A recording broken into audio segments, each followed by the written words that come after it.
ওরে শীত রে, শীত। আমি হয়তো একদিন বিয়ে করব, আগে করলে কি ক্ষতি। হেই, এই দুনিয়ার রং তামাশা বুঝি না গো একরতি। Ten ten ten ten ten ten ten ten ten ten. আমায় বিয়া দবিয়া দবিয়া দবাজান, আমায় বিয়া দবিয়া দবিয়া দবাজান।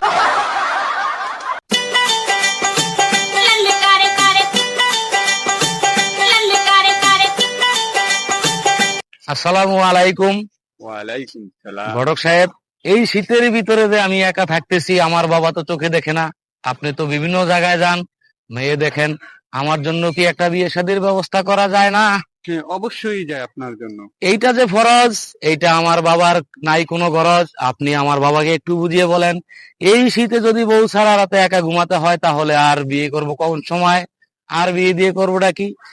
এই শীতে যে একা ঘুমায় রাতে, তার মতো কপাল ফোড়া এই দুনিয়াতে নাই। কিন্তু আমার বাজান এটা বোঝে না। এই ফরজের প্রতি যে কেন আমার বাবার নাই গরজ, সেটা আমি বুঝতেছি না। আপনি একটু মেহেরবানি করিয়া যদি আমার আব্বাজানকে বুঝাইয়া বলেন, আমাকে যেন একটা বিয়া করার ব্যবস্থা করে দেয়।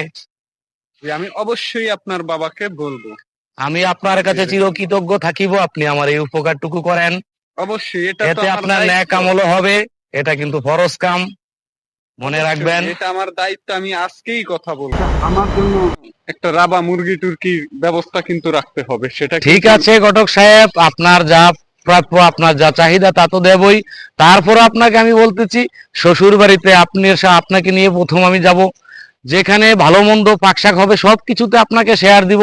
তবুও মেহেরবানি করে এই শীতের ভিতরে আমাকে একটা বোর ব্যবস্থা করে দেন। তাহলে এখন চা খাওয়ার জন্য কিছু হাদিয়া স্বরূপ। ঠিক আছে, টাকা দেওয়া কোনো ঘটনা না, কিন্তু আমার সবচেয়ে বেশি প্রয়োজন শুধু একটা বউ। তাহলে আমি গেলাম, আসসালামু আলাইকুম। ওয়ালাইকুম ওয়ালাইকুম, ঠিক আছে ঠিক আছে।